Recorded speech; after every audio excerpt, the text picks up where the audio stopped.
of the great challenges that I have mentally in my life is lazy leaders.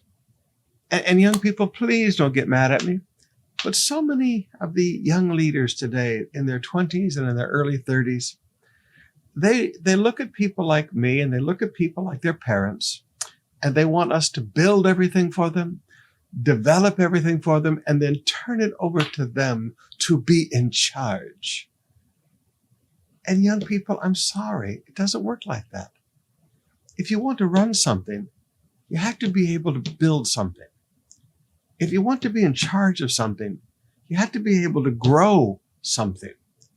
And this idea that somehow young people, that people are going to hand you everything in life and you're just going to walk around being in charge and making decisions, I'm sorry, that's a fantasy. That's not a reality. Now, Nehemiah had the same problems in his day. In Nehemiah chapter 3, beginning with verse 1, he's mobilizing the people to rebuild the walls of the city of Jerusalem.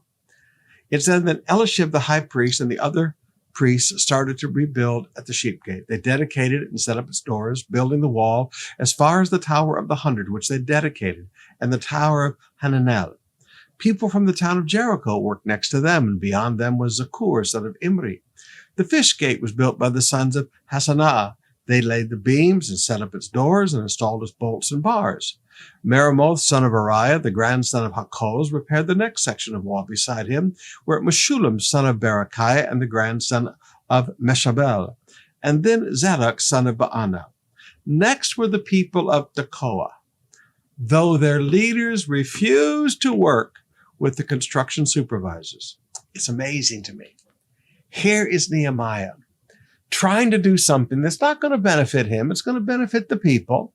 It's going to benefit the people who live in the city. And here he is trying to lead the people in this great work. And there's this one group of leaders. We're not going to get our hands dirty. You wonder, were they Kikai guys in those days? What's going on with these guys? They refuse to get their hands dirty. They're not going to work.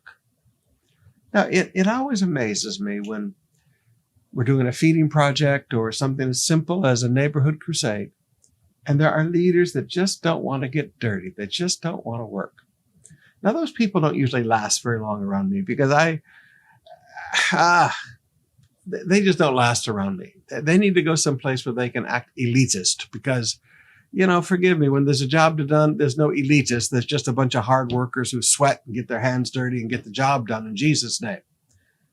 But these men of Tekoa, these leaders of Tekoa would not work, but the people still did the work. And then if you look at verse 37, it makes you look at the people even more amazingly. It said, then came the people of Tekoa who repaired another section across from the great projecting tower and over the wall of Ophel. So even though the leaders wouldn't work, the people still worked. In my short life, I've seen things like that. I can remember delivering food in Cebu after the Yolanda. And a group of preachers all wanted to stay inside and eat the food, and they wanted me to join them to eat. And I said, no, our people are out there working. I'm going to join them. Well, you know what? They let me go out and do the work, and they stayed inside and ate food and sat around like little kings. But I went out and did the work. My people were working. I was going to work too. I can carry a sack of rice. I can carry daily manna boxes just as good as anybody else. I watched the ladies carrying the stuff. Grabe talaga. Now, the thing is, leaders, we need to lead the way in working.